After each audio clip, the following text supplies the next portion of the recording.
Okay, so we are live. We have all these waves coming up. I will just say to all our guests, I will just turn off commenting and request to go live, just because afterwards we will put this on our YouTube channel so that it's not distracting. I appreciate. Hi, so Zoe's here. This is New Lines Magazine's Good Talk Instagram Live series of conversation, episode 7. Our today's guest is Zoe Viccaji. She's a Pakistani singer, songwriter, and actress from Karachi. She began her career as a backing vocalist at Coke Studio, and she will tell us more about it. And she later moved on to United States. She went back to Pakistan afterwards, won many awards, was involved with many popular projects, kept developing her artistic career in many directions. But I also need to say that Zoe was also, she's personal friend, somebody who was my roommate actually in college. And I remember meeting her first, seeing this at international students group. Zoe was somebody who looked so cool, but so cold. And then after we became friends, and I think that afterwards we talked it through, deconstructed that first meeting and how we all both thought that, you know, what we thought of as first impressions. But we lived together, I think in second year, we were both resident advisors of toughest buildings on the campus. I don't know what that tells us about us and our personalities, how we were chosen as leaders of taking care of those buildings. I think we lived together during our last year as well. I can't remember, but because we kept visiting all the time. But we lived together in New York City after graduating from college for a year. We rented our first apartment together in Queens. I still have photos of us putting together a closet, which was so good, so cheap, so precious, amidst a chaos of stuff and suitcases. And it was such an exciting period of our lives, but it was also kind of full of, we were insecure, unsure about our careers, our lives. We were contemplating all sorts of choices. And I just want to say that Zoe has been very pivotal person in that part of my life. She spoiled me with amazing Pakistani food throughout college years. I've learned so much about the culture, and we've been together ever since. So it's my pleasure and privilege to host her today as part of Good Talk. Welcome, Zoe. How are you today? Hi, Rihanna. It's so crazy because last night I was just thinking, I was reading through some stuff and I was just remembering all our stuff from college and in New York. And it's like, I can't believe it was so long ago. It feels like yesterday, but it also feels like another life. It's like such a strange feeling. Absolutely.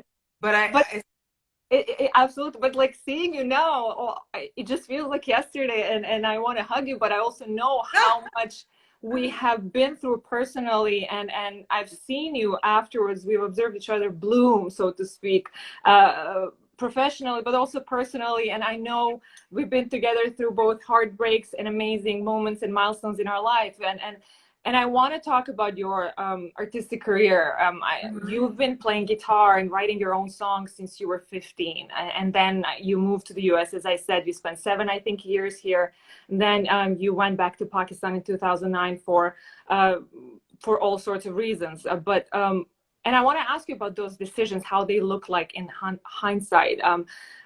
Tell me more about how art and music were nourished in your home throughout your life. And also, have you ever thought about giving up music professionally as a career afterwards? So it's funny, I never thought I'd actually do music professionally or as a career, right? To begin with, never thought that. I mean, as you know, when we went through college and we were in a liberal arts college, we did so many different subjects, and I thought I wanted to do fine art, and I majored in fine art actually, and theater and sociology in Hamilton College. And the music as a career only came about, I think, at least maybe 3 years after we graduated, or 2 years after we graduated. It was, you know, through a series of trial and errors. But for me, I think it came very naturally because, as you said, it was very nourished in my household. I grew up in a home in which music was very much a big part of it. My mother was always listening to music. She was listening to musicals, which is why I have this love for musical theater, I think. she played the guitar as well. Her friends used to play. Any kind of family get-togethers, there would always be a guitar. Her friend would have his piano. They'd be, it would always be singing, right? It was like part of the way we get together and maybe we have a drink or we do a barbecue. These guys used to sing, right? So this is what we grew up listening to. Plus my mom being Christian, going to the church, singing was such a big part of the church. So from that point of view, it was a very big part of my childhood, right? Just it was such a natural thing to hold a guitar and for someone to be able to play the guitar in the family. Then when I get to college, as you know, it was just like I just did a couple of like open mics. In fact, I remember the first time I sang my first song, which I wrote when I was 16 or 15, in the chapel. There was like an open mic thing. And when I played, there was complete silence. And when I was done playing, the whole chapel stood up and like standing applause. And I remember that moment being like, oh, these guys think I'm good, then maybe I am. Maybe there is something worth listening to. Like you never trust yourself or think you're good, especially, from your own country. You take your own country and your own people and everyone for granted, right? It's only when you come to that international stage, so to speak, and people, outside your comfort zone appreciate what you're doing, that you're like, oh, okay, fine, this is something. So I think that was the turning point at Hamilton College, I would say within the first 2 or 3 weeks that we were there. And then, and then I don't know where to go from that. I think as far as a career, it gradually became a career because when I came back to Pakistan, I worked in advertising. I tried doing the fine art route, which is what I studied, but it wasn't for me because I wanted to be around people. I wanted to be collaborating with people. And I think music gave me that. And from the time I was a kid, I just loved performing, right? I mean, as other people play house or, whatever, I used to play concert, right? Where I'd like learn the songs and I'd stand on, pretend I had a stage and I'd be singing and all my soft toys were my audience. Like, so from that age, it's just funny that I used to do that as a kid. And then now I'm paid for it to do the same thing, right? As far as a career is concerned, as you know, having a child, getting married, like these are huge milestones, right? And it kind of shifts your focus. Also, when you do what you love doing, but as a career, things get a little murky because there's a lot of things that you have to do for the commercial aspect of it, which are not necessarily your artistic side. So there's a lot of artistic and commercial that kind of gets mishmashed in between. I don't know if that makes sense. But I already reached a point right before my daughter was born that I was kind of wanting to take a break from the commercial side of music, right? I think I was getting a little jaded. I felt like I was doing things just, for the audience or what I thought people would want rather than what was coming from within me. So I was going through a big shift. And then when my daughter came, it felt like just a natural time to kind of turn inward and take time off. I never took time off from music, but in the sense that I stopped putting stuff out. Like I stopped putting music out. I was always doing concerts. And then of course, COVID also happened at the same time. Oh, sure. So it was mishmash, right? COVID happened, no live concerts. But having said that, coming to today, I don't think I can ever give up music. And as a career, it just comes naturally. I still love doing it. I just think that it needs to form into a different, it just needs to form. It needs to evolve into. Evolve. That's the word. Yeah, right. That's the word. Evolve. Yeah. So. Right. We grow up, we grow old, we mature, we change, we adapt, we evolve, and so do of course our choices, and hopefully our decisions. But it's good when we have the space and the possibility and the platform to be able to express our new selves artistically as well, in your case. And so it's scary, right? Because it's like you're starting over as well. You're kind of, it takes so long to, get done with the way you used to do things and try to do things again fresh. So it seems like it would be a time for a philosophical sentence of like, the best is beyond the fear, etc. So but I understand. And just it was so funny when you were talking about your childhood. I don't know if my sister is watching this, but she's my witness.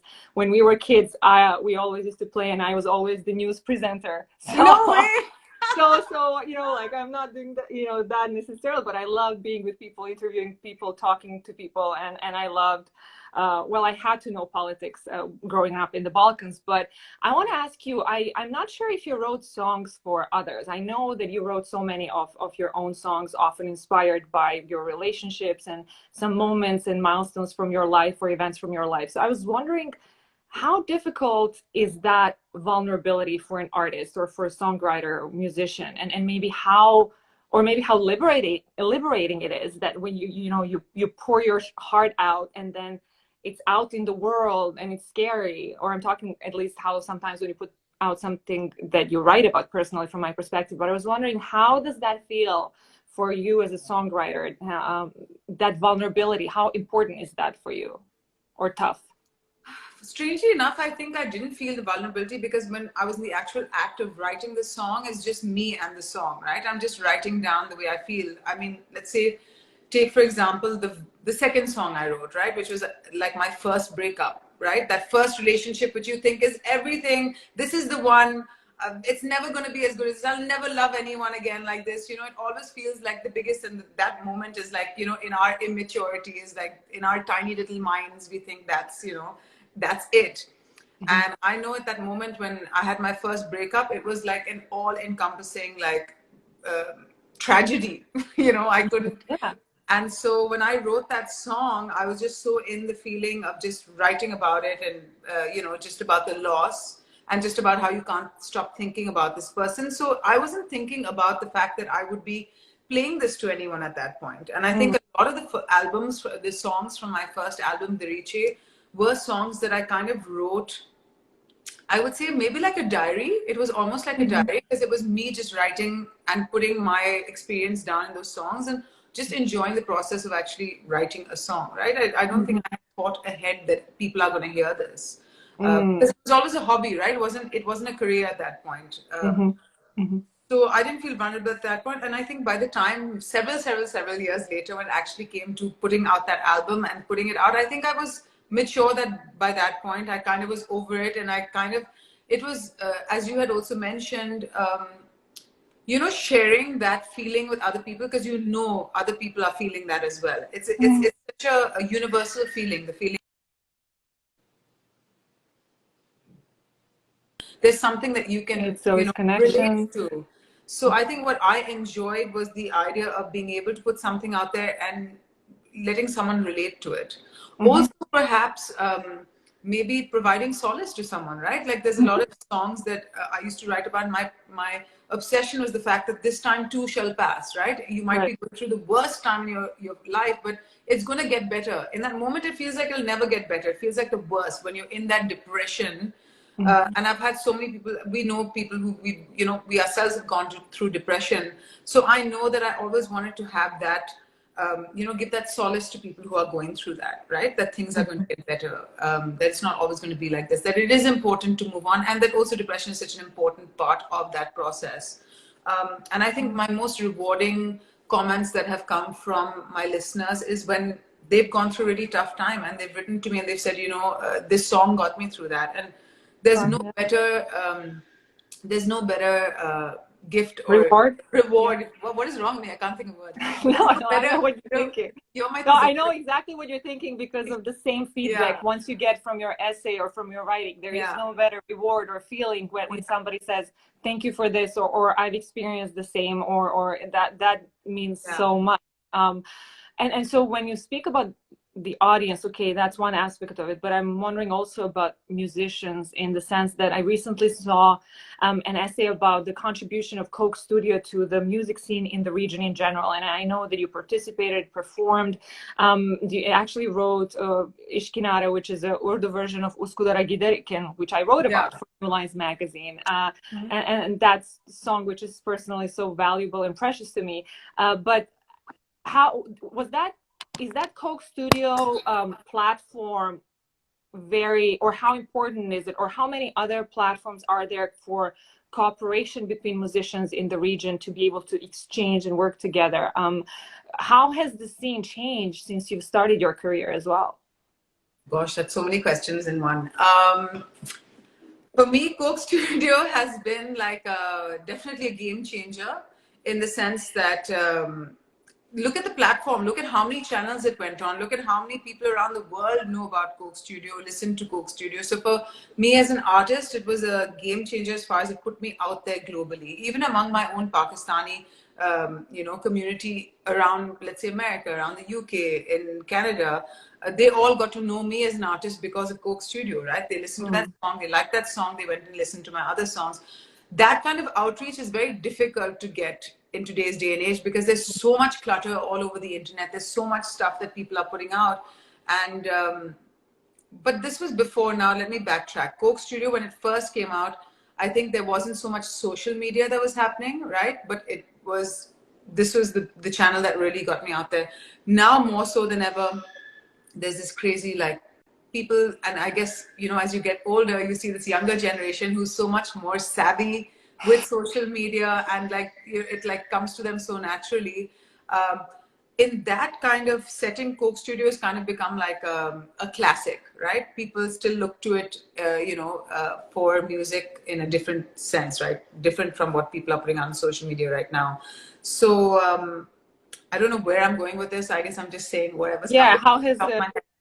Yeah, so are there other platforms as well for collaboration? Because I know for Ishkinara you collaborated with a musician from Turkey, and that was cool. And so So that was the first time that happened on Coke Studio. okay. Actually, if you look at the history of Coke Studio, for the first 5 seasons, it was mostly Pakistani artists and musicians within the country working together. It was only season 6 that Ruhail was like, I need to change this around. Something needs to change. He wanted to go global. And that's what happened. And I happened to be part of that season where we played with a Turkish band. I played with a band in Italy as well when I did another song of mine, Raat Gaye.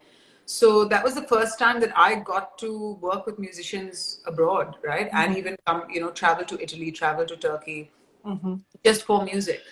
So I don't think that there's been much of a platform like that in Pakistan that allowed that international stuff. There are things like Center Stage and these American funded Platforms. projects that that you can apply for, almost like a you do like a little fellowship or whatever it is. So, but nothing like Coke Studio. And then Coke Studio went local again, but I think already that marriage had happened with the international. And then and now, I mean, when I come to the US, I do stuff like I do workshops, and I've done a couple of residencies where I've worked with musicians here. But Coke Studio gave that. It was like you were doing a little workshop, but it was exposure to the whole world, right? Millions and millions of viewers overnight. Yeah, Yeah, that's I don't think I important. can beat that. It's very difficult to redo that kind of exposure. But you also did, you gained, well, not gained, you continued your exposure, so to speak, of your work. I want to ask you, for example, about collaboration in Churails, if I pronounce it correctly. It's a Pakistani web series that was created in 2020, just to give some background for the audience. And it was hugely popular in diaspora as well. I remember there was a time when my Twitter feed was full of comments about it, mostly praised by people who live here. It did cause a bit of backlash in the country. It's a 10 episode long series about a group of women who are from different backgrounds, and then they get together and start this detective agency called Churails, which in Urdu I think means a witch, right? And then they help each other to figure out if their husbands are cheating on them. And when you sang the official track, which I listened, it was really nice, even though I didn't understand much. But when you got involved with this, could you expect, did you know that there could be reactions like this? Or what's the legacy of that TV show, and how important was that theme to you when I first got involved with the song, you know how it is, like when you're in an industry, you know all the people. I mean, you know a lot of people in the industry. So I knew the director, but more so I knew the music producer, and he's a friend, become a friend over time. His name Taha Malik. He's an excellent producer, and I've always wanted to work with him. But he was doing the score for this series, and there was one part in it. It was like, and it was a very different song from my style because there's rap in it, and not only rap, but rap in Urdu, and I don't rap. So it was like it was like a really great challenge, because I was in the studio with Taha, and I was like, Taha, I can't do this, I can't rap, but he actually got it out of me. So it was a really fun thing to actually listen to my voice in this new way. In fact, when people listen to it, they're like, that's you? That's not you. And I was like, yeah, that's me. So it's The like really woman of fun. many talents, right? Well, he brought it out of me. I don't think I can do it alone by myself. That's what's great about having a good teacher, a good director, a good producer, right? They make you step outside your comfort zone and do stuff that, you even surprise yourself. But I had no idea that it was something so controversial, like that entire thing. Although I did think it was really cool, I didn't think of it controversial. I was just like, yeah, this is really cool. The subject is very cool. Like, I love the fact that it's like showing these empowered women, who are getting out there and taking care of their stuff by themselves. Because in Pakistan, I guess there is that, reputation that women are, more subdued and there's not so much, which is there pretty quite a bit.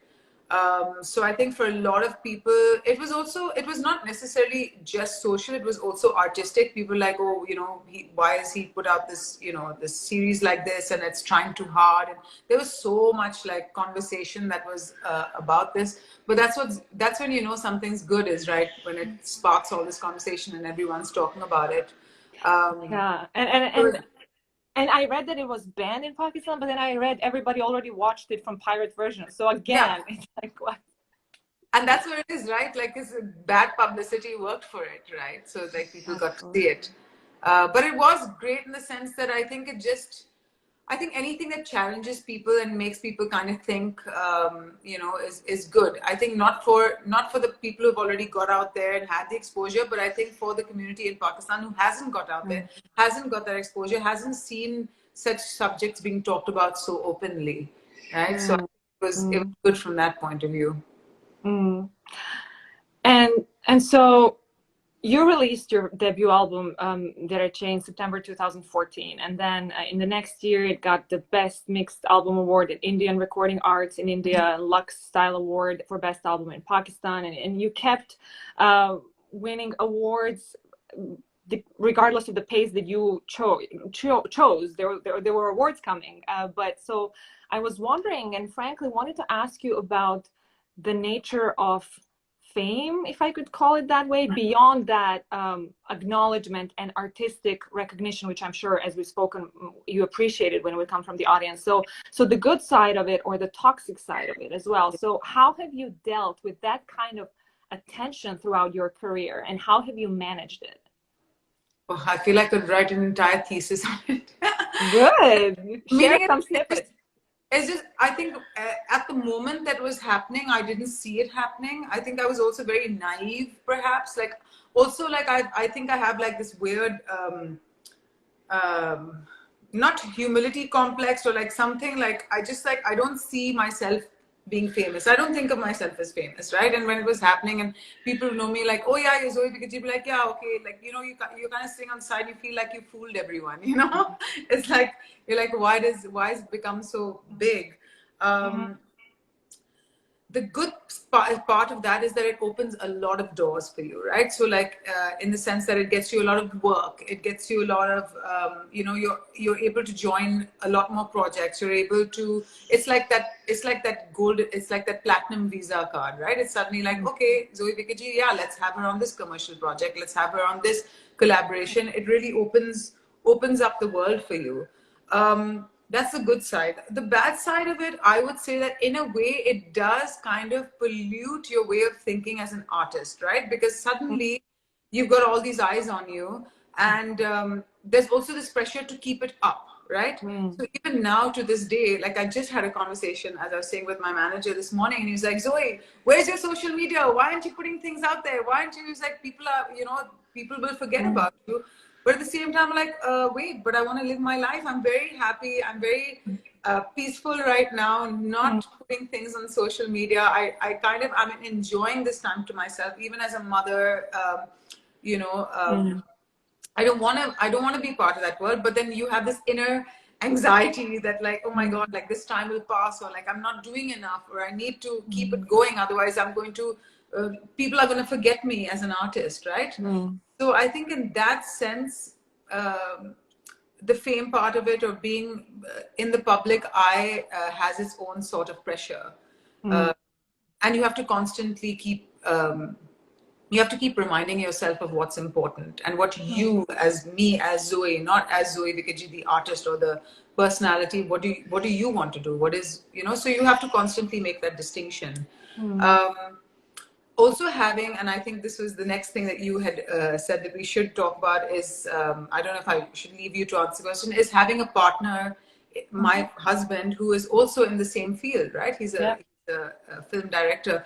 Having someone in the same field is is a very big source of support, because he understands exactly how I feel. He understands the nature of this work. He understands so I mean, the conversations that we have, we're constantly, philosophically, we connect, right? And he understands exactly what I'm feeling. He understands that pressure. He also understands that there has to be that pressure as well to kind of, make me do, I need to get on with stuff.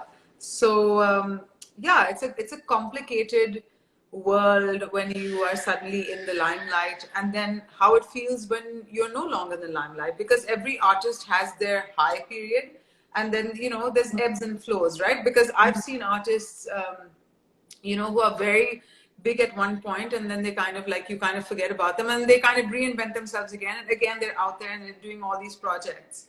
Yeah. So it's interesting that you said reinvent, because right now in the US there is on Netflix a big documentary, I guess, about Jennifer Lopez called Halftime. So it's everywhere in the media right now, and it is being analyzed from all sorts of angles, one of them being exactly how they say I mean, they were taking the big picture of an artist having to reinvent all the time in order to stay I don't know what's the word, relevant, I guess. So I can understand that sort of pressure.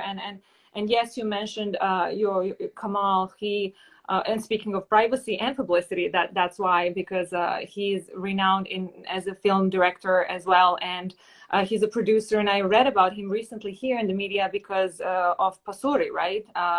The pop song, which is kind of talked about, at least in the US, as uniting India and Pakistan, and so a dance hit with hundreds of millions of plays. I clicked on it too, but I didn't understand. But it's a good. I can understand how it's popular. But Kamal directed it, so kind of, because I have two writers under the same roof. So kind of, I was wondering when I was preparing for the interview, what is the dynamic of two artists, and precisely it can be such a source of nourishment and amazing conversations and disagreements, because you both know the subject, but then you try to stay humble and say, okay, well, maybe you know this better. But it's a very interesting dynamic. So I was wondering about that with you and Kamal. So you have worked as a singer, as a songwriter, as an artist. I know you've loved theater and painting as well. You played the guitar. You've done stage musicals. Do you have, and I know that it's changing, of course, but have you had a favorite form of expression, or did it just depend on the mood or what the needs were in the moment, or what you felt like? How does that work? I think my favorite form of expression, hands down, has always been musical theater. I love musical theater. I just I thrive on that. Even now, I think Kamal put on I've forgotten the name of it, but it was like a musical theater film. And even watching that, not watching a theater, I was getting goosebumps. It affects me so much. Just that style of writing for acting. It just and not just that, I think even being there on stage, just the whole act of rehearsals, the fact that it's singing and acting, dancing. I cannot dance to save my life. That's my one downfall as far as musical theater, but I love the world of musical theater. So that is definitely my favorite. I grew up listening to musical theater. My mom was also, she did quite a few musical theater pieces, very informally growing up. And then I also, in Hamilton College, we also did a musical theater piece every year. So, and then when I went back to Pakistan, I came back again to New York to do a musical theater workshop for several months over here, which, funnily enough, Lady Gaga had also done, a few years before. So I was like, ooh, Lady Gaga, how interesting. But it's called Cap 21, which is a fantastic program. So then when I came back to Pakistan, I actually tried writing a musical theater. It's there, the script is there. I started writing it. In fact, I even came and workshopped a few of the songs here when I came to the US when I was doing a residency. But it's really tough writing musical theater pieces, especially if you don't a formal, like you need that network of people, right? Of Mhm. composers, of actors and writers and stuff like that, which I didn't have access to in Pakistan. And, now traveling more between Pakistan and the US and, being on holiday here as well, like I am trying to find those people. That is I think if anything, my future plan is I do want to write one musical theater piece for sure. Something that, definitely talk about subjects back home, because I feel like that is something that has never been done before, and I'd love to do something like that. As far as music is concerned, I'm not writing music at the moment. I am still doing shows, still doing performances, because I think that's where I thrive, is on stage. I love being on stage. That's why I love musical theater, because it's having that audience there in front of you. You are feeding off their energy, they're feeding off your energy. It's just like, it's just this, Mutual thing, it's yeah. mutual, and it's alive, right? Mhm. So I think being on stage is, where I like it best. Just like, yeah. Yeah, and I know that you love jazz. Yeah. Where is jazz in your life? Where's jazz? For now, jazz is just a few restaurants and bars that I'll go to right now.